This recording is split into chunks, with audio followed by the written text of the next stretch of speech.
Welcome to GatorCast, the official podcast of Green River College, where we share conversations with the community about topics that are relevant to you.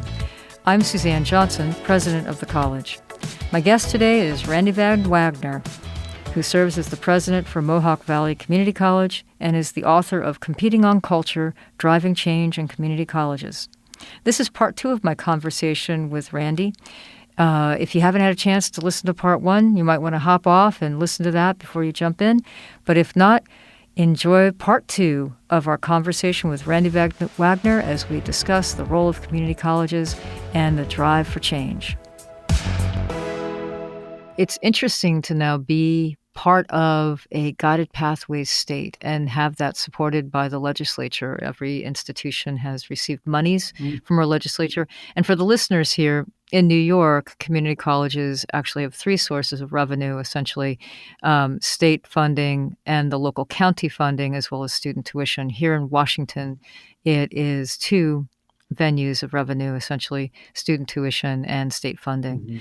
And so in the context of achieving the dream and the sequence that your college went through, would you say that achieving the dream helped your college embrace and accelerate in guided pathways, or didn't have any connection to it? I mean, I'm pretty consistent in saying and telling people that we would not have made the changes we made in guided pathways in both in AACC and at the state level.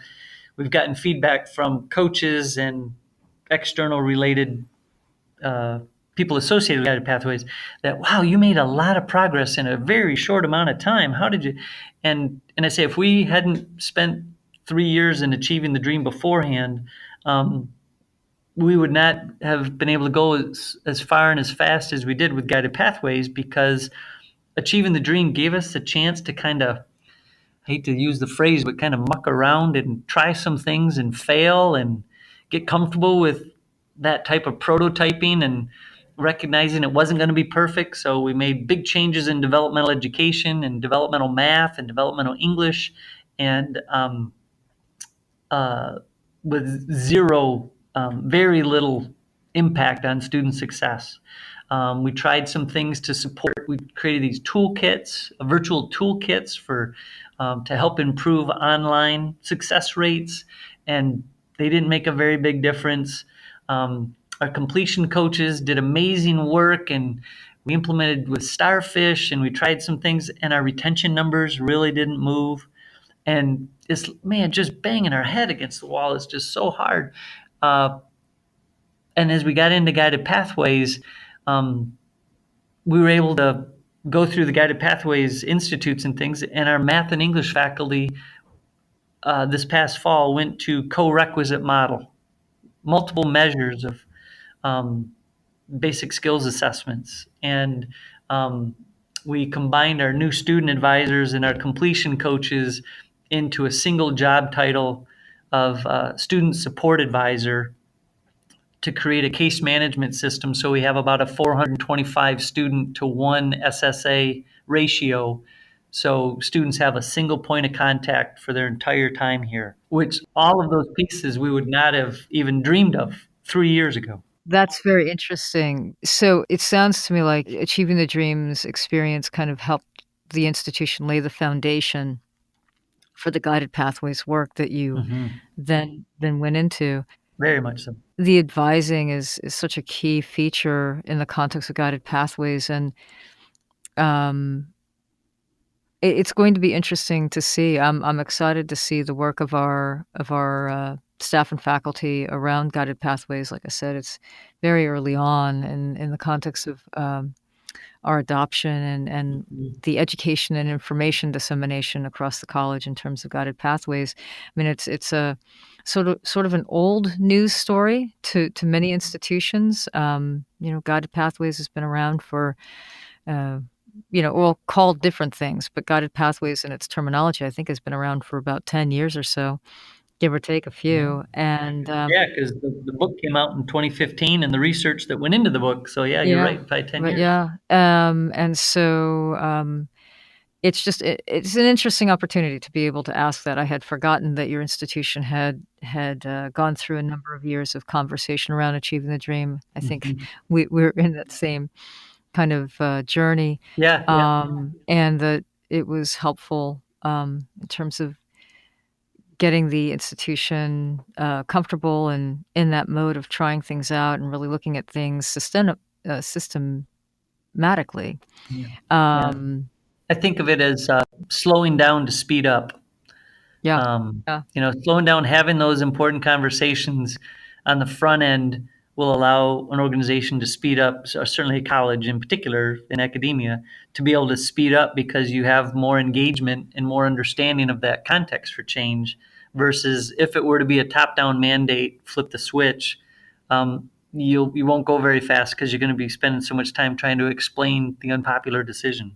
exactly. And for all our listeners, in case you haven't noticed, top down doesn't work. I know that um, about any sort of thing, but how to bring the information and how to disseminate information to people so that they can make a Yeah. well-informed decision, right? And that I think I can help a lot with. But absolutely right. Any sort of mandates, internal top down or external, are not successful. And good ideas can come from everywhere, right? Even at the top or the middle or the bottom. And it's how we manage those ideas and possibilities Yeah. in terms of information education, I guess, that makes all the cultural difference. I'm reminded of that phrase where it says, and I'm probably going to get it wrong, but nothing ever seems to change from day to day, but when you look back, everything's different. Yeah. Yeah, I'm a big fan of like one big thing. So like our governance system, rather than trying to overhaul our entire governance system, if we just made one big change each year that added value and refined our governance system a little bit. Holy cow, after 10 years, you've made 10 big changes and you've transformed your governance system. And suddenly, Right. instead of lamenting, oh, the governance, it's just not, it's unhelpful. Governance can actually serve as a catalyst to organizational change because you got clear roles and Exactly. responsibilities and strengthened That's the whole communication. point, Yeah, right? It should be a helpful, moving, dynamic that's system, right. And you don't want to put right? everything to a vote or else the place will just slow down to a crawl. But transformational decisions like achieving the dream and guided pathways, those are bigger conversations that need to be held. And some presidents might disagree, but I wanted them to go through our governance system so we'd have a vote on those Absolutely, and I decisions. think we've honored that process thus far, and we'll continue to, in case anybody's wondering. Mhm. So let me revisit this 13 years of presidency and ask a question about Mm. priorities. When you first came to that position, what would you say your top priorities were in your role as president, and what are the top priorities Yeah, now interesting. as president? At a very high level, I would say those priorities honestly haven't changed. The number one priority has been tending to the culture and the people who work here. All the Gallup research of the more engaged and positive the people who work here are, the more engaged and positive experience the students will have. So, um, Peter Drucker, culture eats strategy for breakfast. No matter what strategies I would Yep. put forth, if I wasn't paying attention to culture, the strategies didn't matter. So, paying attention to culture, and then as a community college, the student success comes first, and then community connections are a close second with that. So culture, student success, Okay, I'm and feeling community. better, making of course, I'm asking these questions to do a checklist to see how I'm measuring against you, Randy, and so so far so good. Um, Those things. and you say those 3, culture, Mhm, focusing on student success, and community relationships, community outreach in your role as president, mhm, um, have remained the same whether year 1 or year 13. mhm. Yeah, they just as priorities they are, and then Yeah. of course how you pursue them have different pieces to them. And Roy Church, the longtime president, Lorain Community College in Ohio, um, when I asked him, what was secret to his success of 29 years. I think it was about year 15 when I got this job, and I called him and was looking forward to seeing him at the the next Strategic Horizon Network meeting, and he said he wasn't going to be able to make it because he's so busy. And I'm like, man, you're 15, you should be cruising. And he said, I'm busier now than I was when I started. And I said, why is that? And he said, well, the first 5 to 10 years, I just kept showing up to things in the community and telling the college story and letting people know what the college had to offer, Yes.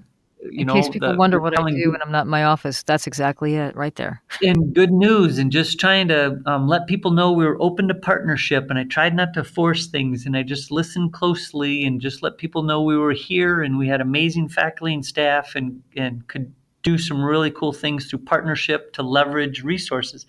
And he said in years 10 to 15, and I'm in year 13, years 10 to 15, people in the community were coming to him with ideas of how they could partner with the college with just big ideas. And people, and he felt more confident in years 10 to 15 of prompting new discussions to explore possibilities, and people were more open to partnership like that. And again, the community flywheel kind of took off after that time. So the community connection has a very different feel to it now than it did even in my first all 10 years, because I took that to heart listening to him and took that advice and have tried to pursue that same tack of early on just being present and listening and open, and then now really putting some cool partnerships together to create some neat things. Yeah, I'm seeing parallels in the 3 years I've been here, and I guess maybe our service area, we might be on a little accelerated pace, but I think we're getting in a good place where, we do have community outreach back to us now in the context of ideas and partnerships. So maybe we're on a little faster trajectory, but I think Yeah, I'm we're really up here at struck. Rust Belt. Yeah, Cleveland and Utica are not South Seattle. yeah, that's true. Well, Yeah. you have to be careful. We're all very proud of our city independence out here. So we are in the Oh. southern suburban zone of the city of Seattle, but we like to be proud of our city titles as well. But I'm really struck by the consistency of the priorities and Mm, what you said in terms of, how you might pursue these priorities being culture, student success, community relationships, how they're pursued has changed in various ways. mhm. And it reminds me of one of the first conversations I had with our board of trustees here at the college, wonderful group of dedicated community members. And they asked me um, that first summer before the academic year had begun, what will be my priorities coming into the college? And I said, okay, top three priorities: culture, number two, culture, Yeah. and number three, culture. Um, and of course, I delineated, my responsibilities in the context of community outreach and Mhm. so on. But just knowing how important it is to, we talk about a culture of caring here and a culture of belonging here at the Mm, college for our students, but it has to be established with all of us that work here, right? I mean, students, we're the culture that the students come in and out of, mhm, and students can sense. It's kind of like, kids kids and parents, right? You might be outside the house not hearing anything going on in the house, you're out playing. You come into the house, you can sense energy if the parents have had a fight, mhm, have been mhm, quarrelsome and, kind of agitated with each other. You can sense it. Nobody has to say mhm, anything, right? But mhm, you can feel it. And so focusing on culture, as a college, or we can just say as an organization. mhm. Been reading and listening to a lot of Simon Sinek, have been for years, but recently revisiting his presentations and writings, and um, so essential. right? So essential to our success True. is what we can help support and encourage and build in our roles, in our limited capacity within our roles, of building a belonging, caring culture for all that work at our institutions, and what impact that has for our students, because we are the culture students come in and out of. What are some of the biggest impacts that you think you've had in the 13 years in terms of building culture at your Yeah, I college? think the early on, for me, it's professional development and employee recognition are two things that some people may not, from wherever they sit in the organization, may not see them as significant as I do from where I sit in the organization. But um, putting in place a new employee orientation that wasn't in place when I arrived to help with onboarding.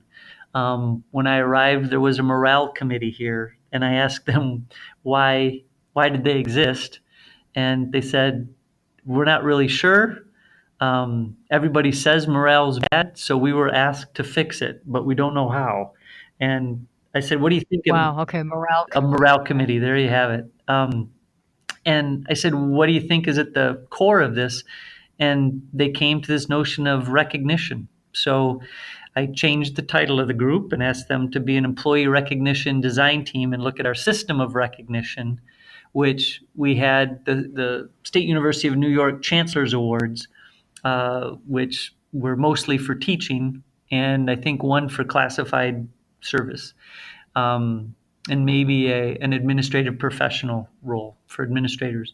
And I I gave them three names of three colleges from around the country that I wanted them to look at, and they took three colleges within SUNY and asked them how do they recognize their faculty and staff, and they came up with these wonderful ideas of how to recognize faculty and staff with various awards and recognition. And we didn't have they used to have a holiday party or a Christmas party, and then it was a holiday party, and then it wasn't a party at all because nobody knew what to call it, that kind of thing.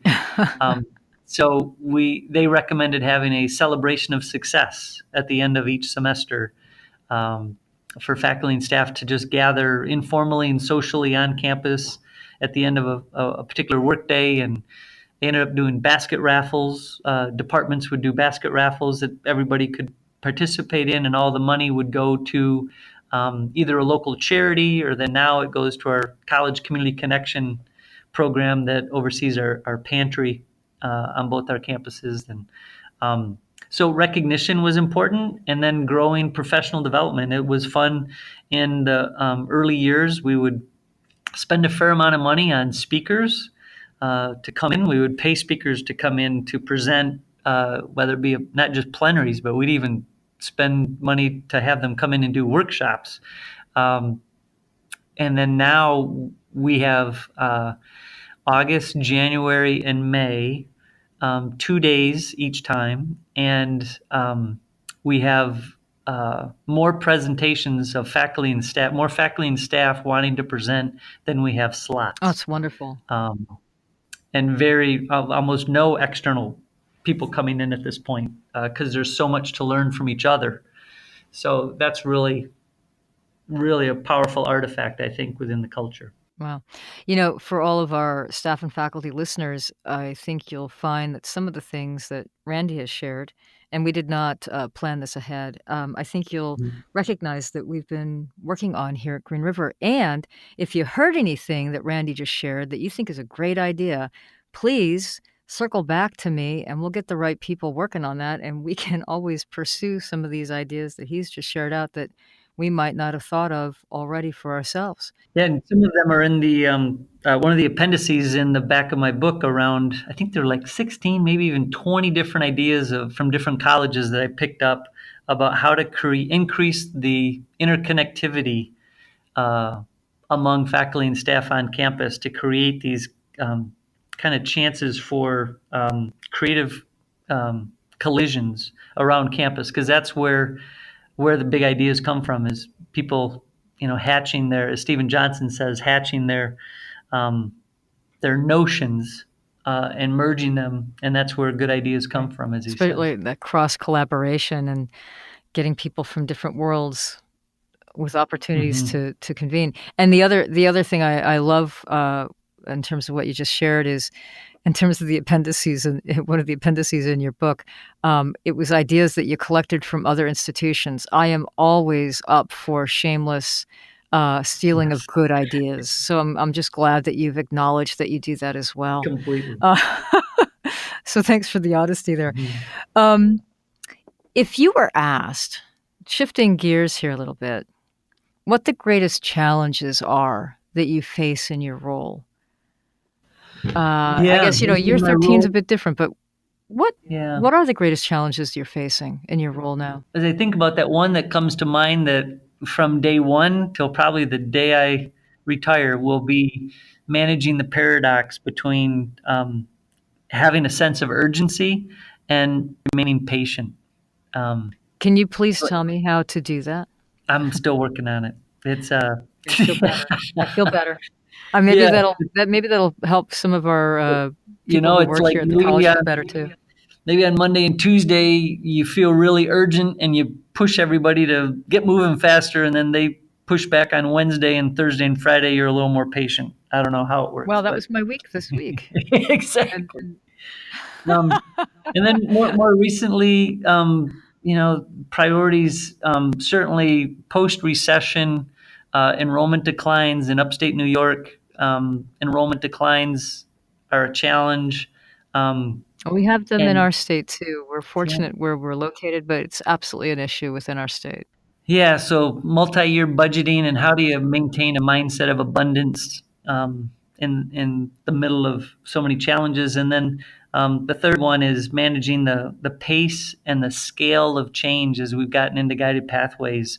That guided pathways, when you if you really follow the research and the framework, the more you can do simultaneously, the more integrated all of your systems will be.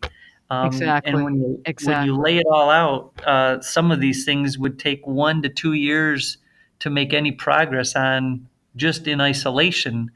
But some of it, you could do 8 to 10 things all at once, a major system overhaul all at once. And you're doing that at a time when um, just the amount of stress that people are bringing in from their daily lives, walking through the door every day, as we've surfaced and begun to recognize the how personal lives impact the success of our students in the classroom. Um, I think it's important as leaders to increasingly surface and recognize the impact of personal lives of our faculty and staff, and how Yes, that absolutely. those circumstances can impact. Everybody's got stuff, and it's real easy as a leader to get so focused on the problems and the solutions and the initiatives and just get driving ahead on that stuff without recognizing that the person across the table was going through a divorce or just got diagnosed with a chronic condition, and just child issues, and just unbelievable stuff that people have to come generally are compartmentalizing in order to do their best work. And so managing individual stress and managing organizational stress, um, simultaneously is a tremendous challenge.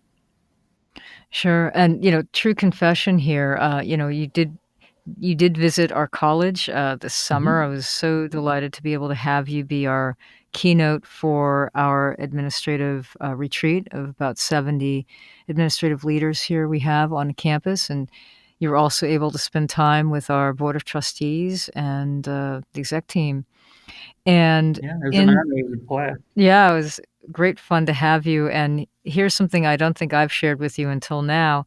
One of the videos actually, I totally and shamelessly stole 2 fantastic video ideas that you had in your presentation, for the administrative retreat, and, one of the video clips was the people who are stuck on the escalator. Oh, great. Yes.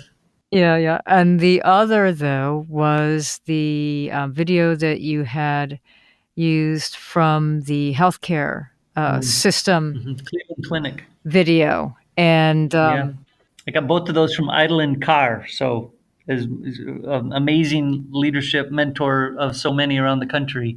And so you taking it from me, I took it from her. It's all good. Yeah, and so this particular video really resonated. I used it in my State of the College address this fall because I felt like, in terms of our 3 falls together, Mm, the first fall was really here I am, right, introducing myself, and then spending the year on student data, and then last year was really structured on our processes and how we do things, and began the conversation, which we continue this year, in terms of how to create an integrated, planning and governance system here at the institution. And so this year, wanted to focus on our culture in particular, although I think we have talked about culture, um, throughout the time together.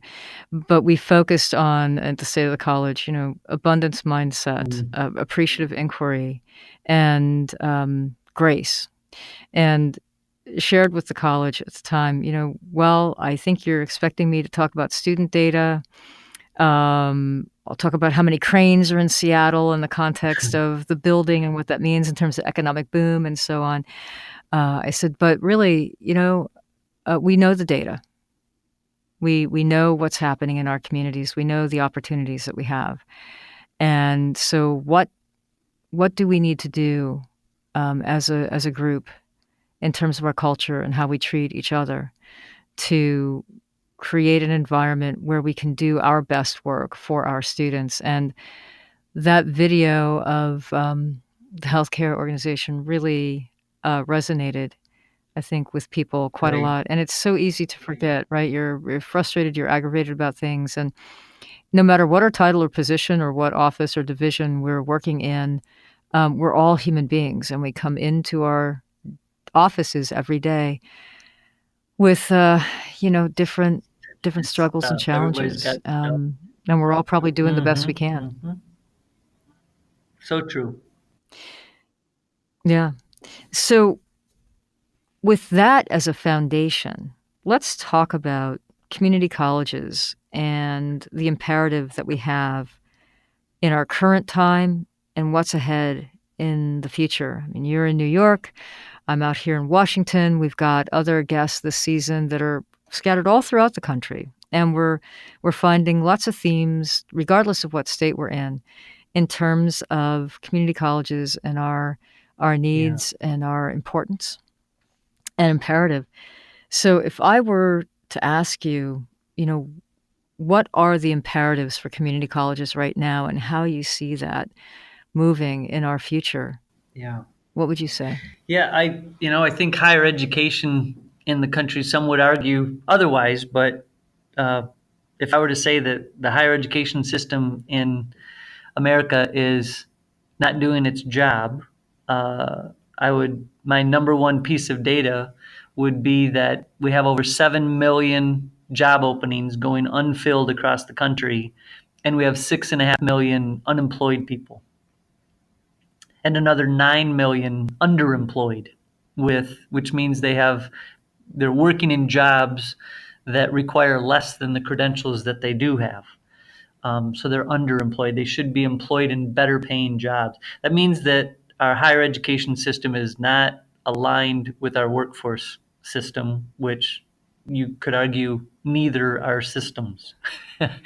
uh, and so that is allowing, um, and community colleges are the ones to stay connected to where that open entry access point, opportunity for all, America's democracy's colleges, as we've been called for so long.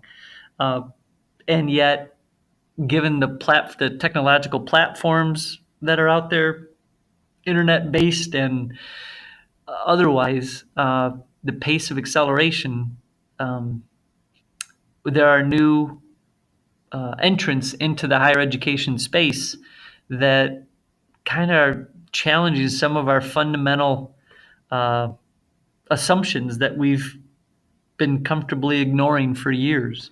And I think that's going to challenge our colleges greatly. So a major imperative is to figure out how our external environment is changing and how our colleges and our faculty and staff individually remain relevant. So let's talk a little bit about more about this. What's happening in our external environment? Yeah, learning is becoming unbundled. It's not our tight 15-week semester classes. You think of just teenagers today accessing 4-minute videos on YouTube to learn just about anything. You look at the massive open online courses, the MOOCs of edX and Coursera and Udacity, Udemy, the Academy of U.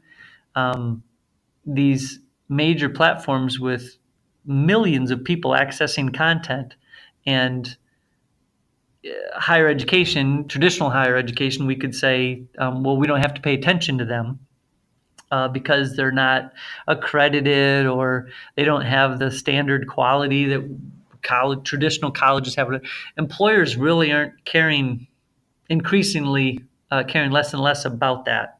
They want skills. And if someone can learn a skill through a massive open online course for free or for a low price under $100 or so, or even under $1,000,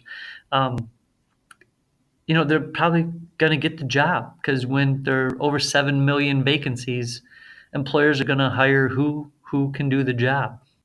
So you just listed a variety of outside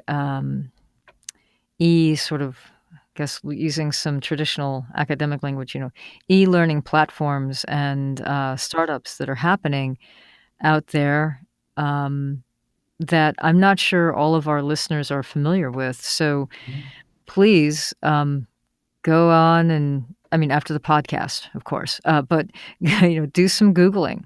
Yeah. And see what's happening with edX and Coursera and so on. If I'm not mistaken, Randy, some of the courses, let's talk about Coursera for a second. Mm-hmm.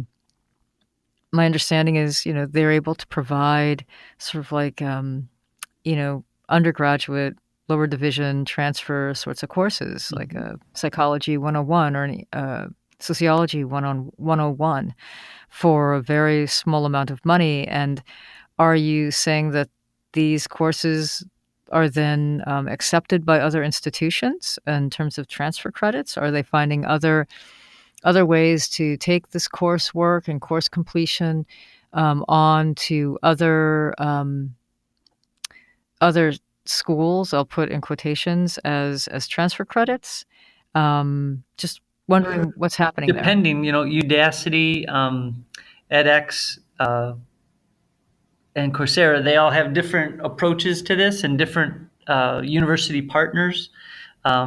Arizona State is in several of these spaces. For example, they're well-known colleges and universities. Many of those courses on the MOOCs are not intended to transfer, but an entity like StraighterLine.com, they openly state that they're looking to disrupt the market based on assumptions. Many community colleges will charge an extra fee for online courses, and StraighterLine.com begs the question, why would you charge a fee if it's online and there are no facility costs and there's nothing extra that comes with online? So why charge a fee? So they took the 50, according to Peter Smith's book, Free Range Learning. He did, which I recommend for all of our listeners. Free Range Learning book, and he looked into StraighterLine.com and interviewed the founder. And the founder was wanted to take the 50 most transferable courses and offer them through partner accredited institutions at low cost. So if you were to go on StraighterLine.com, among the 135 accredited colleges and universities, you would find Psychology 101, Intro to Psychology. You might find that there for $79.99 for a 3-credit class. And here we're evaluating this because of those 135 colleges on StraighterLine.com. most of our faculty and staff have never heard of about 130 of them. So it does kind of beg the question a Uh-huh. little bit. Uh-huh. But of the five that we do know, we know them very well. So it's not to say that we need to accept all 135, transfer credits from all 135. Uh, and we might direct our students to take classes from the five that we do know, for example. Um, so it's going to change the way in which we think about transfer credit, our prior learning assessment systems, which most of our colleges have have something in place but very little usage of because the barriers are so high.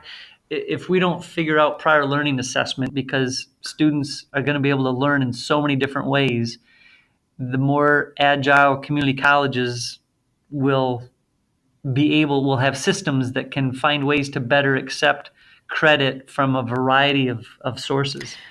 Wow. So I'm struck by, I'm struck by all of what you're describing. And of course, I'm sure for some of our listeners, they've been reading about these processes and they have, differing opinions or viewpoints about whether these developments, in terms of the free range learning, so to speak, whether it's neutral, positive, or negative. But I am struck by the variety that has emerged and the essentially legitimacy that some of them are attaining in the context of partnerships with other institutions, highly respected. I'm thinking Mhm. about Arizona State, um, as an example, and that's one of our top destinations, of transfer for students at Green River, largely, with online programs that Mm, they continue and complete out in wow. terms of their junior and senior years after they've done their Yeah. 2 years here at Green Mhm. River.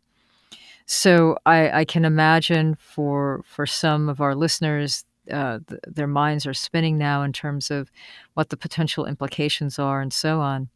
But I'm also struck by a comment that you made about employers, and it's not so much. It's about the skills that they're hiring for skills now, as compared to, I guess, the alternative would be you're hiring for a degree or a certificate per se from a particular institution or a named university or college.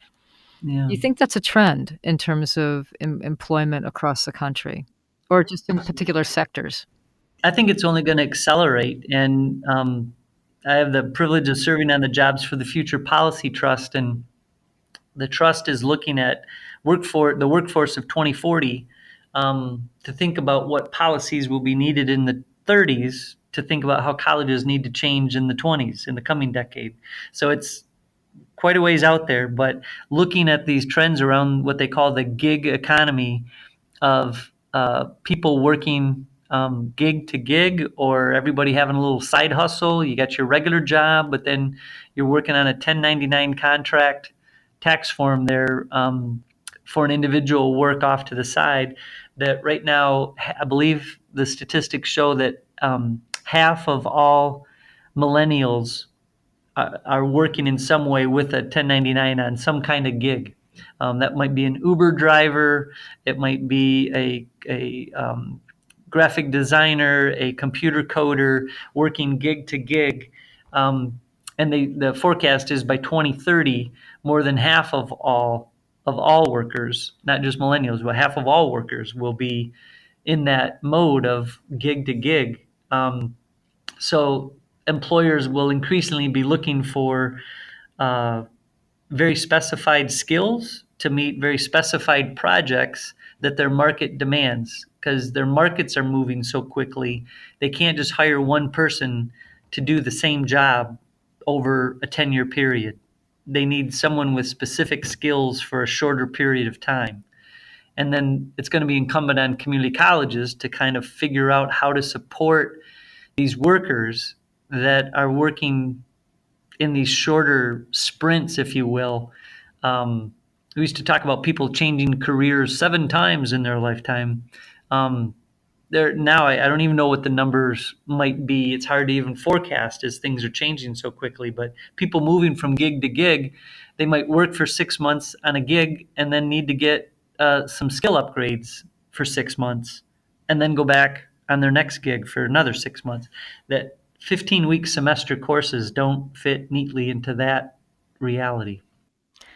Wow. So I suspect for faculty and staff who are listening to this, whether at Green River or at another institution, you might be having some breathing difficulties right now in the Yeah. context of being a culture of anticipation, which I believe is a concept that you talk about in your book, Competing on Culture, the culture of Yeah, anticipation. this how to get at being comfortable with um, spotting signals, I guess, uh, that will lead to something that you know you're going to have to change in some way. So the solution isn't right in front of you, but this concept of, okay, things are probably going to be accelerating and we need shorter term offerings. What does that look like? And then you see someone like Amarillo College in Texas with Russell Lowry Hart, their president, talking about them moving.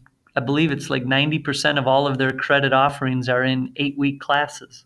Yes, actually, I think you're familiar with this, that, Russell came to Green River. Mhm. He was one of our opening day for the fall convocation. We call it opening days here.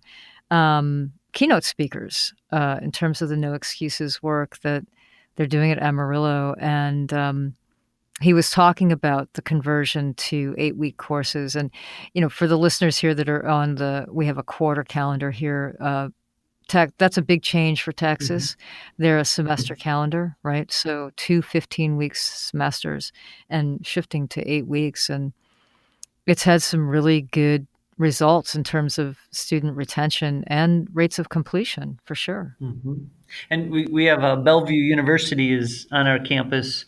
They offering their online classes for our students with a local Bellevue University advisor to support them.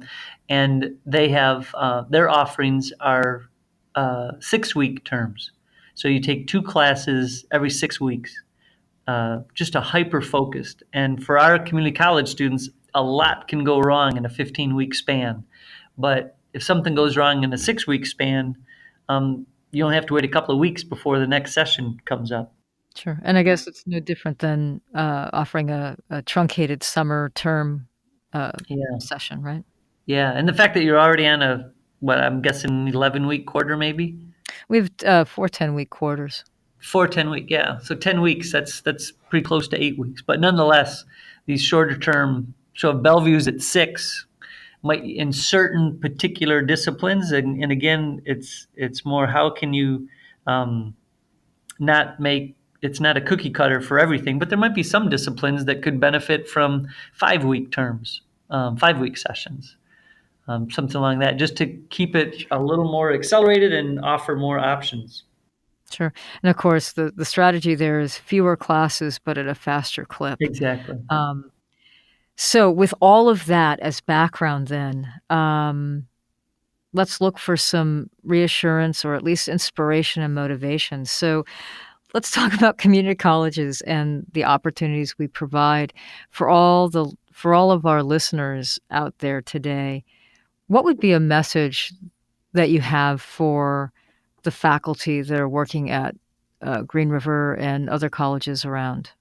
For faculty, community college faculty, for me, short answer is just recognizing increasingly, because certainly so many already do, but increasingly recognize the life circumstances for students outside of class and their impact on learning. And really, if they're not already exploring what an equity minded syllabus looks like, um, look into that and see how it might change their teaching for the better. Um, we've been doing our faculty here have been doing some pretty cool work. We just did every month. My cabinet senior leadership team and I have lunch with about 10 to 12 students, and um, last fall I asked them how many of the students in the room had one or more faculty this semester on the first day of class ask them to fill out a little piece of paper and say, write down anything that the faculty member should know about them that would help them with their success, help the student succeed. And every student raised their It's a hand. great idea. And by November, so every student had at least one faculty ask that question. So then by November at our faculty caucus, the monthly meeting there, faculty were saying that they were overwhelmed with what students were sharing. And it goes to Sarah Goldrick Robb's work of hungry and homeless. Another recent visitor to Green River, Yeah, yes. the hungry and homeless, that our own students are reporting, I haven't eaten in 2 days, and I've been couch surfing for the last 6 months. And so then the faculty members know about how to refer to our pantry and to our college community connection program, that those support services to connect them to the right community resources. But it's become overwhelming because so many students are in such need. We have 70% of our students are on Pell. So we have tremendous needs among our students. Yeah. And how about messages for our staff? Just recognizing that change moves differently for everyone. It's too fast for some and too slow for others, and rarely right for anyone. And thinking about ways to remain relevant. Rick Warren has a great TED Talk on relevance that says if change is moving outside your organization faster than it is inside, your organization runs the risk of being irrelevant. And for me, a corollary to that is that if your organization is changing faster than you are, then you run the risk of being irrelevant. And I think that goes for no matter what position you're in. Sure, sure. That's something to think about, is how do you get comfortable with change when change is so hard for all of us. And for our students who come to our community colleges, what would be a message for them?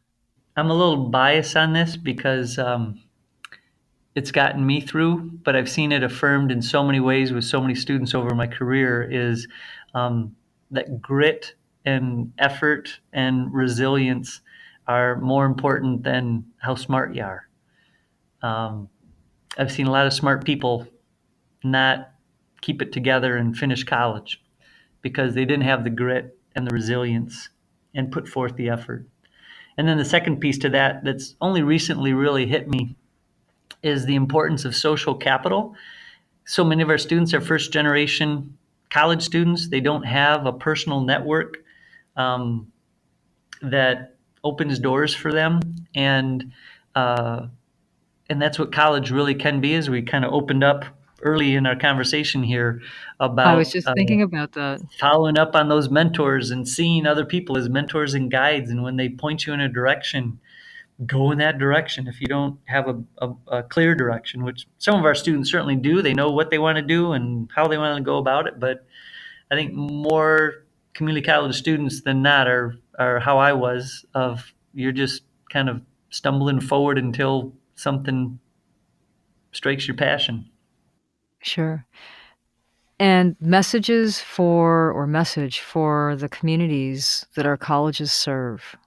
Um, I would say just see community colleges as the true economic engines that we are, um, and that if they engage the community college in the right ways, community colleges have a role to play in the solutions for just about any problem the community is facing.